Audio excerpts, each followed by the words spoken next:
Alright YouTube, hello, thank you for watching. Looks like it's going to be one of those days here. United Kingdom has been rolling in here all this morning. I waited about an hour to talk to this lady. And got her on the line there. And son of a bee, what do you think really happened? The damn fuses in the Texas Star decided they just weren't going to work anymore.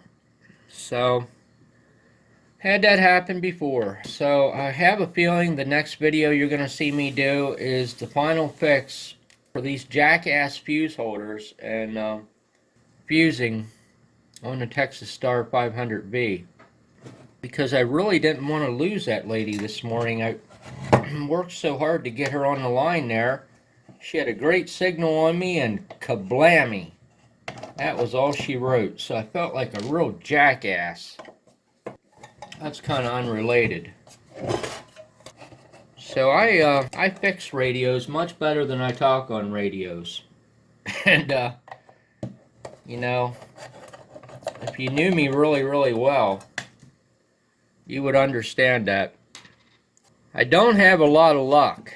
Let's just put it that way. Super good at fixing stuff, super good at designing stuff. But hell, as soon as I key a mic up, something bad happens. So I want to go through some things that I found wrong with this 2-pill box here, and hopefully not get too carried away and over elaborate on things like I sometimes do. But I want to button this thing up. I put a crazy amount of time into this thing. I just want to show you some of the fixes. There was a couple things that needed addressed to make this box work right. So first of all, I'd like to start out by saying, you know, watt meters are great. They really are. But you know, if I had my choice of only being able to have 1 meter on an amplifier that I was using, I would take an amp meter every single time over the watt meter. So I'm hoping this is the point that I can try to get across today. Never overlook the need for an amp meter, because without the amp meter, you know, you don't have a real good sense of what's happening with something. So, but anyway, this is this little 2-pill box that I've been working at for quite a while here, and unfortunately it's extremely small. Doesn't have a lot of room in it, but I did a crazy amount of work to it, and I pride myself in being able to do very small and tedious things that other people would just say, you know, you can't do that, there's not enough room, or you can't put that in that box, because that's the kind of stuff I like to do. So they may shrug it off, but you know, I play the game a little bit differently, if that makes any sense. So first of all, this amp was drawing about 35 amps, sometimes upwards of 40 amps from a 13.8 power supply, which is way too much. I'm not going to dwell on the math behind it, but I'll just tell you the efficiency was extremely low. It was, at best case scenario, 35%. There were sometimes I checked that the efficiency was as low as 31%. That's kind of 69% of your power is being wasted and never actually being transferred into the load. It's just going up as heat, thermal dissipation in the semiconductors there, and just causing excessive heat load on the heat sink. Eventually the transistors would fail. It would be very likely that they would go into thermal runaway at some point, where the gain on the transistor just kind of starts shooting upwards and upwards. Yeah, definitely was a bad story. So I have two SC2879s in here right now. I'm going to leave these 2879s in here. I had taken the C's out of it. So this box draws about 22-24 amps right now, exactly what it should on the button. The efficiency is checked out at 64%. So we're only losing 36% of our power as compared to what I was previously, and that was only putting out 36% of the power. Big, huge, major difference. Actually, the power output came up on the amp as well. So this is the wire here, and this is 16 gauge from the input transformer. It was 3 turns. Right now there's 3 turns of number 20 on it. This is the wire from the output transformer. There we are. This was 2 turns of number 16 on an 1.5" transformer.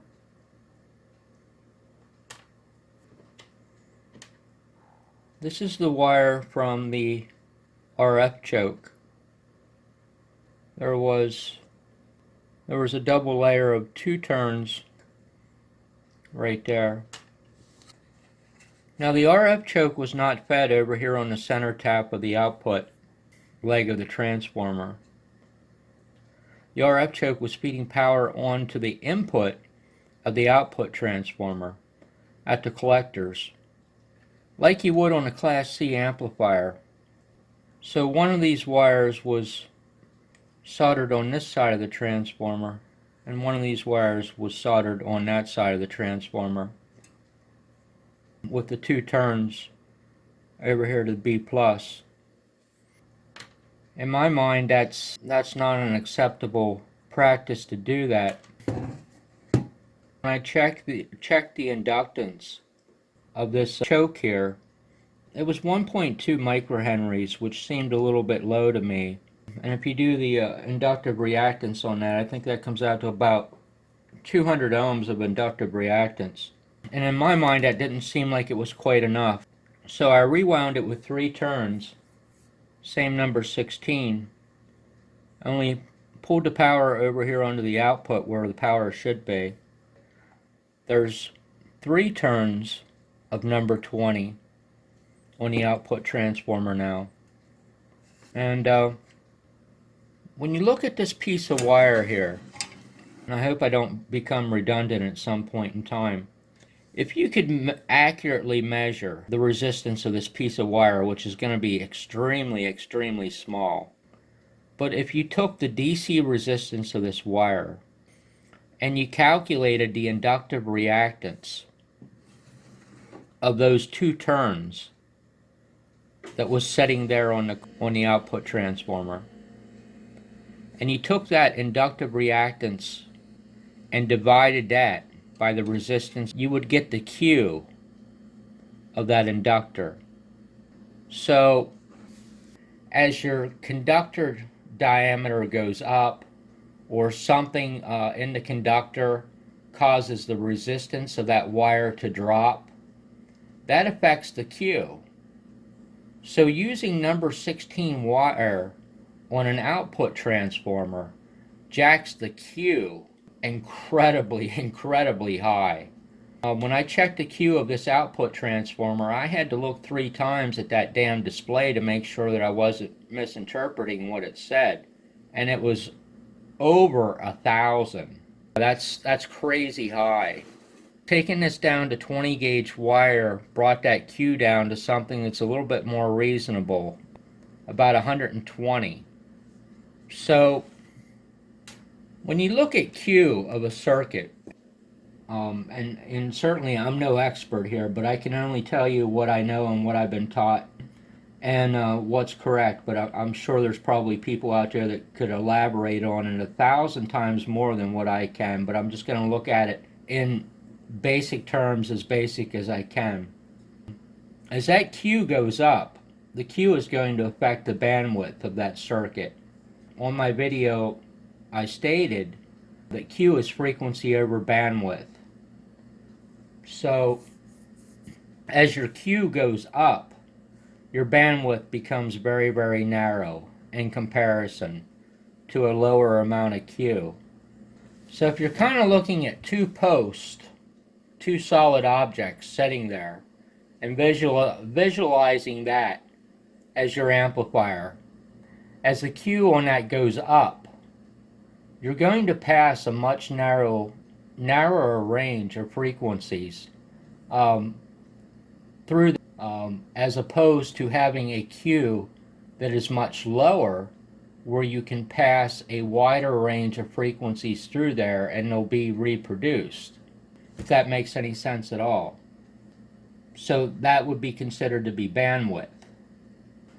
So I think a lot of what was happening is, well, actually, I'm not even thinking, I know, beyond a shadow of a doubt, the Q on this amplifier was so damn high. And the reason I can super support that idea is because I was told this amplifier was oscillating when the guy tried to bias it. And that makes absolutely perfect sense, because if you take the Q extremely high, the circuit is going to have a tendency to oscillate.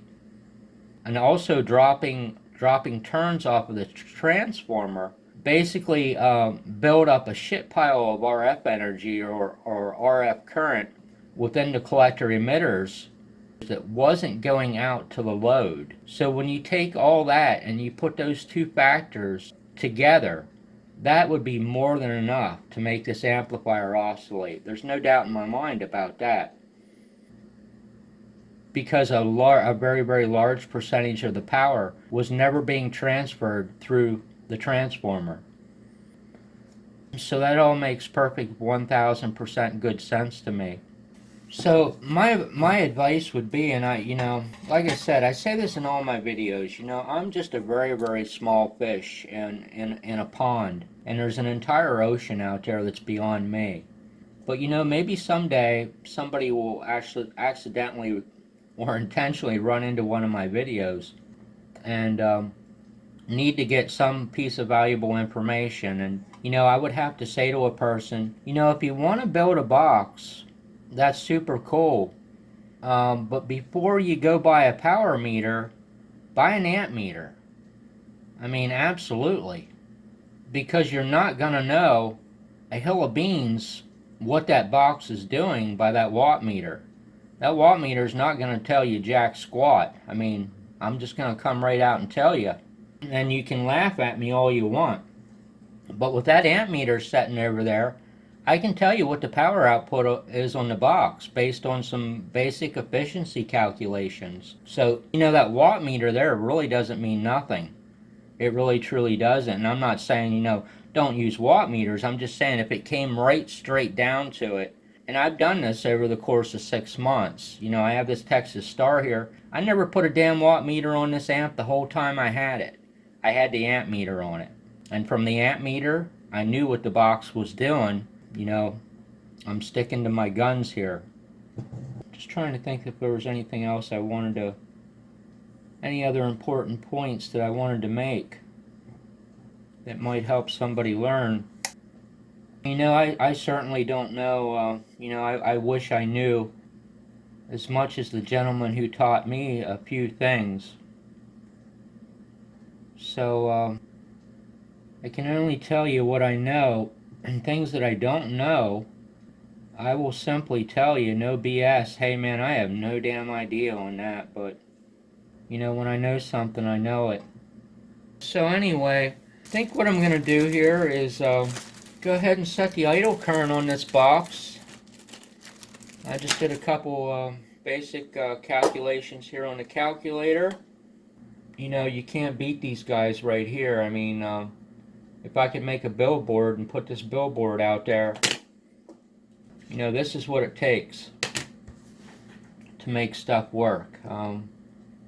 Whether you like it or not, whether you want to hear it or not, it takes a calculator. You can fly by the seat of your pants for so long, and that may get you through most of the time, but if you fly by a calculator, you'll never crash. I was getting a little over, I was getting about 200, maybe a scotch over 200 out of this, with the drive power that I had going into it. My drive was a little low. It's 12 watt TRC 457, and most of my radios are all low drive, so it really doesn't suit me to have an amp that I would need to drive 30 watts into it, because I just don't have the stuff to do that, really. So what I'm going to use here for my base calculation is 225 watts for this amp. And when I checked the efficiency on it yesterday, it was 65%. So at a yeah, kind of backing up. So at an efficiency of 65%, which is what I was seeing, you would need about 350 watts of input power, if I'm not mistaken. 225 divided by 350 would be 64.2. Let's try 340.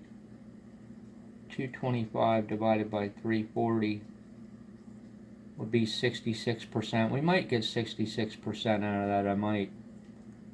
So we'll say 340 watts of input power is what this box is going to need for my circumstances here, and with what I use for drive. So everybody's situation is going to be a little bit different. So we're going to need 340 watts of input power. So 340 watts divided by 13.8. We're going to need, 24.63 amps of collector current. So if I divide that by the beta of 73, we're going to need about 337 milliamps roughly. And I think probably what I would do is set it at about 350 milliamps.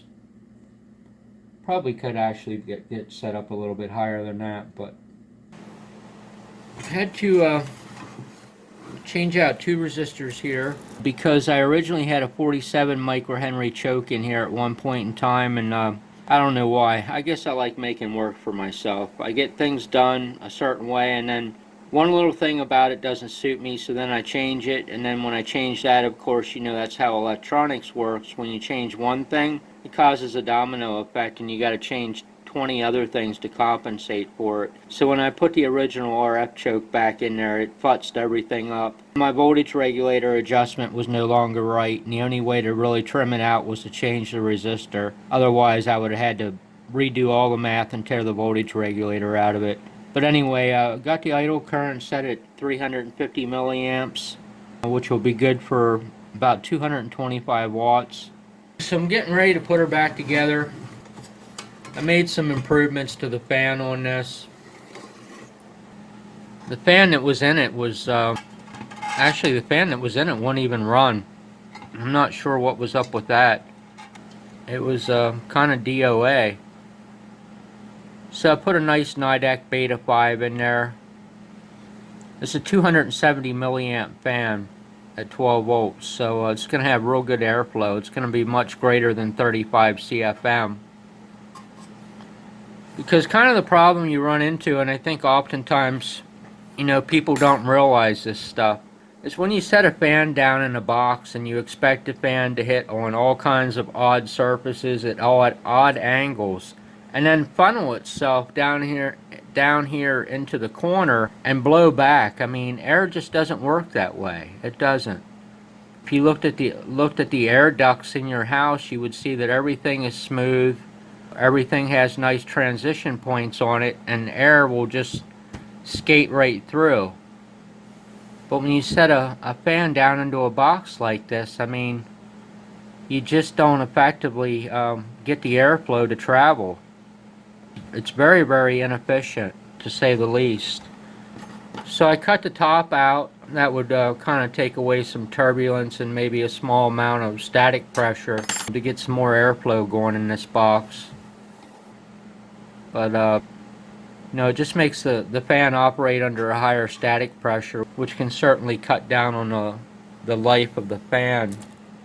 So just some things to keep in mind. So I'm going to put the screws back in it, power it up for the last time, and then we're going to call it done. So this fan I actually was going to try in there. It's a little Nidec Beta SL. It's something I've learned about DC fans in the many years that I've messed with them is, if you really want any airflow, you gotta kind of get above 130 milliamps on a fan. That's kind of like the cutoff point. Something like this you'll get about 35 CFM on. So if you're in the fan business looking for fans, look for good quality fans that are 12 volt rated, but draw at least around 240, 250, 270 milliamps, because you'll get a lot more airflow out of them. You'll kind of pick up at probably about a 50 to 60 CFM rating on the fan if you bump up to that current level. So it's kind of off the beaten path, but right there's 235 CFM fans that are the Beta SLs. They actually worked out pretty well on top of the DX500. But in all fairness, the DX500 also has two 35 CFM bottom mount fans as well, so that's kind of a large percentage of why I got away with that on those.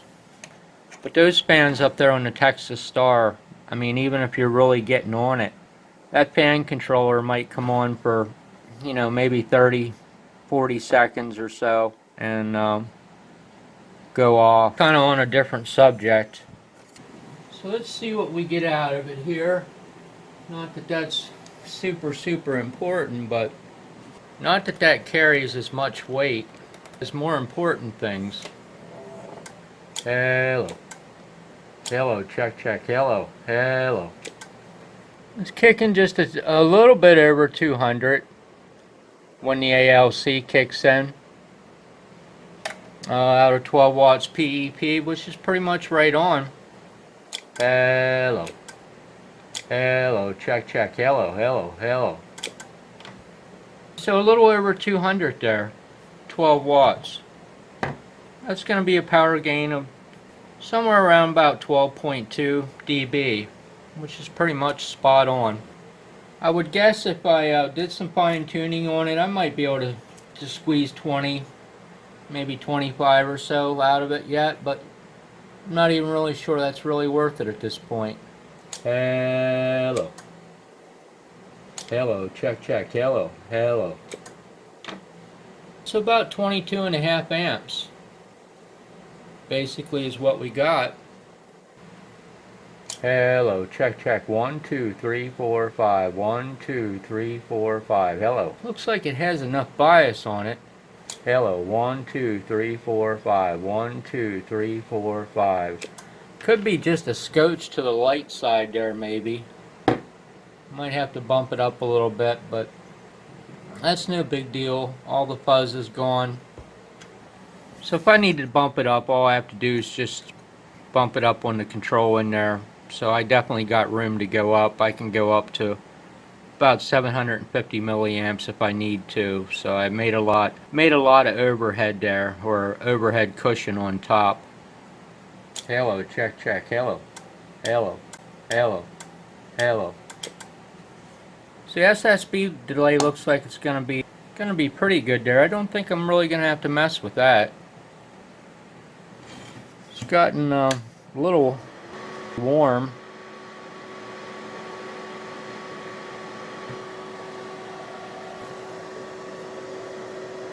I think the fact that the heatsink is so small, I mean, is the determining factor on it being warm after, you know, such a short duration. Really, it was. But I still got some warm airflow. It's probably about actually room temperature now, slightly above room temperature. So that fan really kicks it in the pants there.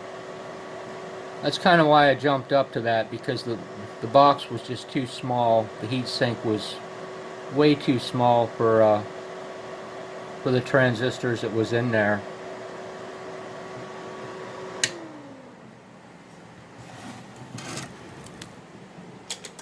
Hello, check, 1, 2, 3, 4, 5. Hello, 1, 2, 3, 4, 5. Hello. The preamp is working phenomenal in it. I'm really glad that I did that.